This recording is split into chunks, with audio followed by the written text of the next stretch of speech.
Today we got ourselves a Gorgar. It seemingly is running.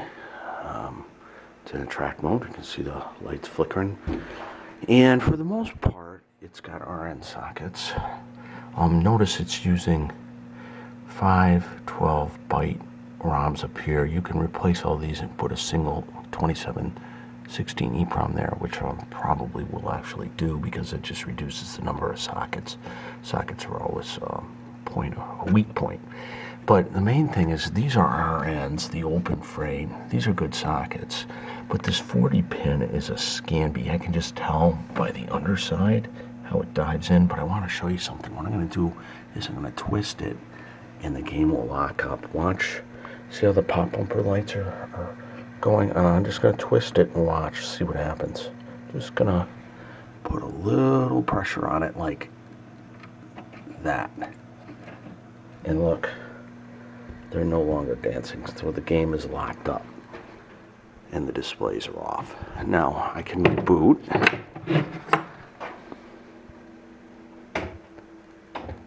And the game comes back up in attract mode and our lights are again dancing. Same thing, I'll do the repeat, alright? Just twist this and then watch. You can watch the game lock up. Look, right there. And all I did was just a little twist there. So that socket is definitely, that Scanby is bad. We'll replace that. All these other ones seem to be okay. That would be your first course of action. So the telltale sign that there was lockup issues is if you look at the solenoid fuse, which is this one right here, it's blown. And what happens is when the game locks up, it locks up in an unknown state and it'll blow this fuse. And so what happened is this guy was playing and it locked up. Blew this fuse, and then of course he turned it off and turned it back on, but couldn't start a game because this is the coil fuse. The flippers wouldn't work, wouldn't kick a ball to the shooter lane. Whole game is kind of wouldn't do much of anything. I mean, it would be in attract mode and the lights would be going and making sound, but you couldn't flip. So this is usually the symptom of a lockup, CPU lockup due to Scanby sockets and or bad 40-pin interconnect. Scanby socket, it actually says Scanby on it, closed frame, unlike the RN sockets which are open frame. This has got to go. So we're going to use our Heiko 808. Remember, you always use a Heiko like this, you never use it like that. Always this way, and we're going to desolder this thing.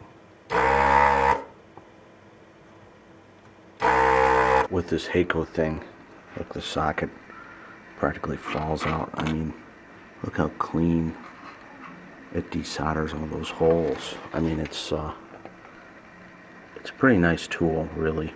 Something that you pretty much got to have, or something similar. The reason I put this one is that it's just not a one-shot. That is, if I hold the trigger in, it sucks for as long as I hold the trigger in. That's the thing I like about that.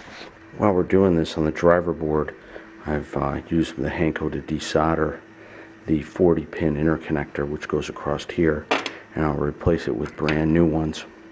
You really should do this for reliability sake. The sockets, Scanby sockets, got to go and then replace these, and you'll get much better reliability on this system.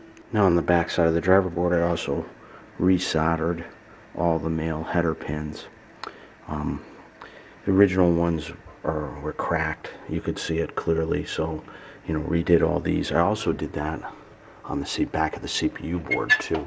So we're ready to put this guy back in. You can see my new connector and how I labeled it, so that there's no questions that 40-pin interconnector has been replaced. I cut off the old battery holder. It was corroded anyways. It was just kind of a placeholder. Just got rid of it. Replaced these 3 ROMs with a single 2716. This is actually an original Gorgar game ROM, single game ROM. Obviously put a new socket up there, bolt it back together, and oh yeah, we got to put a new coil fuse in, and we are good to give it a try. For our fire up with all our new components, I always leave this fuse out. That's coil fuse out. Turn it on. You can see we didn't screw anything up too bad. We're still in attract mode. Then I can take my little patented circuit breaker thing and lean it against here and just go like that. I hear the coin door lockout coil but nothing locks on. I mean, you know, we could have had like a bad transistor over here and it would lock on a coil, and I wouldn't want to burn it up, burn anything up, so I could just do that temporarily. And I'll put a real fuse in there in a second. But we're ready to play Gorgar. Now we can redo our twist test. You can see the game is in track mode, and I can tweak on this socket, and we're still in a track mode, and I can repeat that for these. Same tweaking,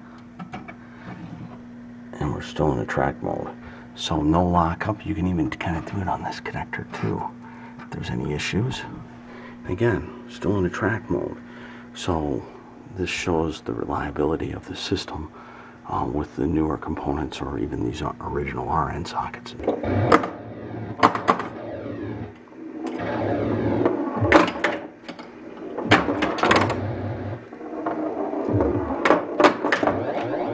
Good old Gorgar.